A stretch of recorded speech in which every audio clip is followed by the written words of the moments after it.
Alamin na natin ngayon ang pinakasariwang sitwasyon sa Makati City Hall at naroon live ang saksing si Trisha Zafra. Trisha?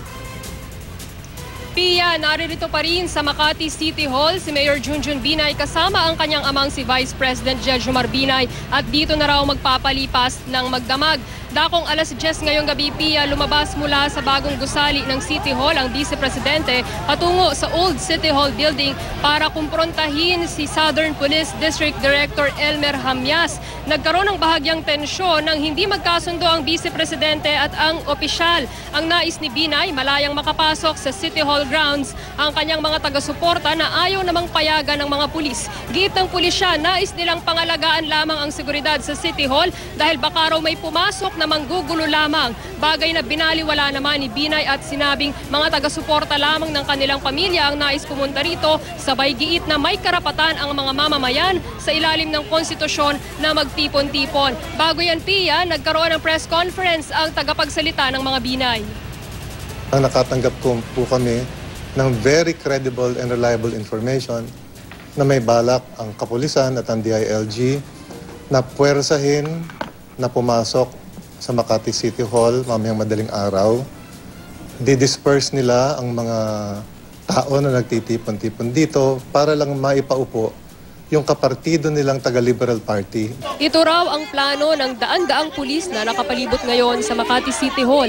Sa gitna yan ng pananatili rito ng mga taga-suporta ni Makati Mayor Junjun Binay kasunod ng pangalawang suspensyon sa kanya ng ombudsman. Panawagan ng mga Binay, patuloy silang samahan ng mga taga-suporta. Pero ang ilan daw, kabilang ang tiyahin ng alkalde, hinarang ng mga pulis. Interviewin nyo yung tita ko para malaman ninyo yung maling ginagawa ng mga pulis po natin. Nakikiusap ako, pupunta ako dito. Sabi ko, dadalawin ko lang si Junjun, pamangkin ko. Hindi ko pwede, doon kayo dumaan. Ba't mo ako tinutulak? Hindi nga pwede, hindi pwede. Saan ako dadaan? Sabi niya, umikot kayo doon. Sabi niya, nakikiusap lang ako sa iyo, sa inyo. Ano? Parang tinignan ko, Ines o Ines. Ang pangalan? Yung naka-plate. Itong mga pulis na pinadala dito, hindi po sila re-respeto sa karapatang pantao.